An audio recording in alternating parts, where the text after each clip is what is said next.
तोड़ी जब जब जुल्फे तेरी। दिलीप साहब, आपकी वो शख्सियत, आपकी वो मासूमियत, आपकी वो हंसी हमारी मेमोरी से तो कभी नहीं जाएगी, पर इस दुनिया को अलविदा कह गई 7 जुलाई 2021। पर इतनी खूबसूरत शख्सियत को ट्रिब्यूट देते हुए कैसे हम भी जिंदा दिल ना रहे। लाई हूं मैं आप सबके बीच उनकी कुछ अनसुनी अनजानी बातें। इस चीज का वादा है। इसी के साथ में आप सबका स्वागत है। हेलो, हाय, नमस्ते, वड़क्कम, आदाब, सत श्री अकाल, कॉपी टू ऑल। दिलीप साहब की बहुत बातें आजकल हर जगह पर सुनने को मिल रही हैं, पर जो आज मैं आपके साथ में शेयर करने वाली हूँ ये कहीं नहीं है, ये मुझे पूरा विश्वास है। ये आपको कहीं नहीं बताया गया होगा, कहीं पढ़ा नहीं होगा, किसी न्यूज़ चैनल ने भी इसके बारे में कुछ नहीं बोला है। दिलीप साहब ने अपनी खुद की लिखी हुई ऑटोबायोग्राफी में एक बहुत खूबसूरत बात कही थी। मैं एक्टर हूँ, मुझे इस ओहदे पर मुझे सोसाइटी में ऊपर लेकर आई है ये सोसाइटी खुद, मेरे फैंस, लोग जिन्होंने मुझे औरों से ज़्यादा अच्छा जीवन दिया है। तो इस हिसाब से ये मेरी रिस्पॉन्सिबिलिटी है कि मैं इस सोसाइटी को वापस दूं। यही जज्बा था दिलीप साहब का, और इस जज्बे की पहली झलक मिली 1951 में। दिलीप साहब को एक अंधे का रोल ऑफर किया गया था, और जब ये रोल उन्हें ऑफर किया तो वो दुविधा में आ गए कि मेरे को कैसे पता कि कैमरे के सामने एक अंधा कैसे कैसे काम करेगा। फिल्म के डायरेक्टर महबूब खान ने उन्हें एक सुझाव दिया, दिलीप तुम एक काम करो, मुंबई के सेंट्रल रेलवे स्टेशन पे जाओ, वहां पे एक अंधे भिखारी के साथ में रोज कुछ समय व्यतीत करो। दिलीप साहब ने कहा ठीक है।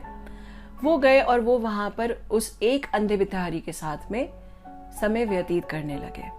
एक दिन उस अंधे भिखारी को मिलने के लिए एक और अंधा भिखारी आया।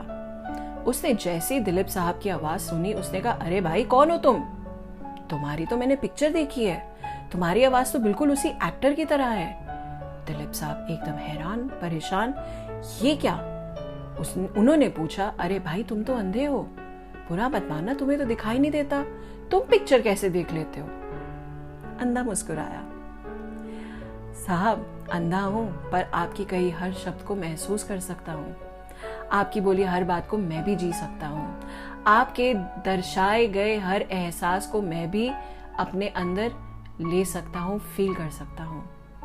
बात दिलीप साहब को छू गई। दिलीप साहब ने बहुत सक्सेसफुल रोल किया, पिक्चर बहुत ज्यादा हिट रही। आगे जाकर के अराउंड 1960s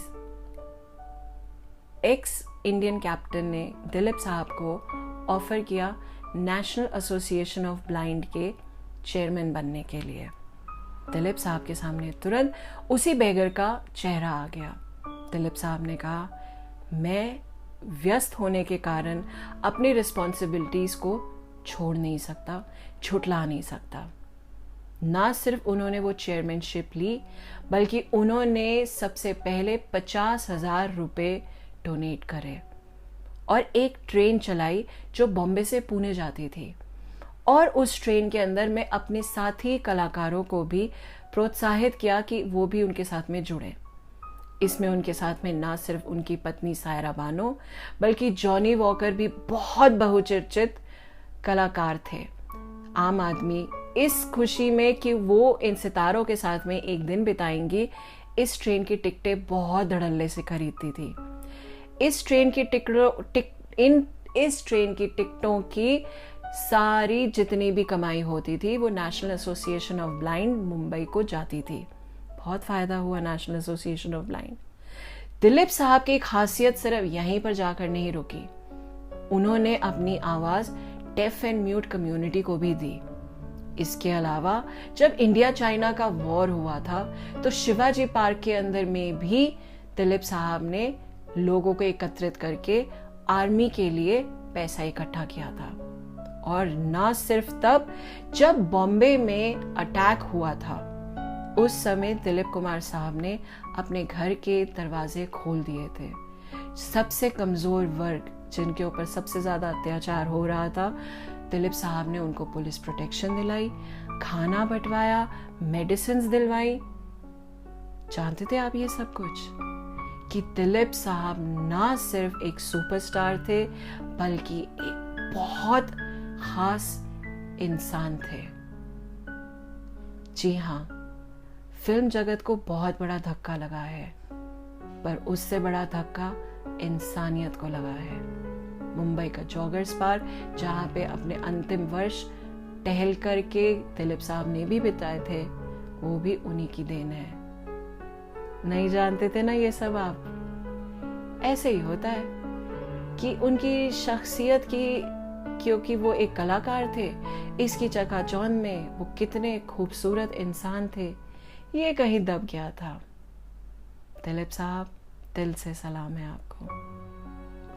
हम आपकी ज़िंदगी से इंस्पायर होकर अगर थोड़ा सा भी कुछ अपने देश, अपनी सोसाइटी के लिए कर सके तो बहुत खुशकिस्मत समझेंगे हम अपने आप को। दोस्तों, कैसी लगी आपको ये बातचीत? बताइएगा ज़रूर। और दिलीप साहब की इस खूबसूरत शख्सियत से ये चीज़ सीखना मत भूलिएगा, इश्क योरसेल्फ।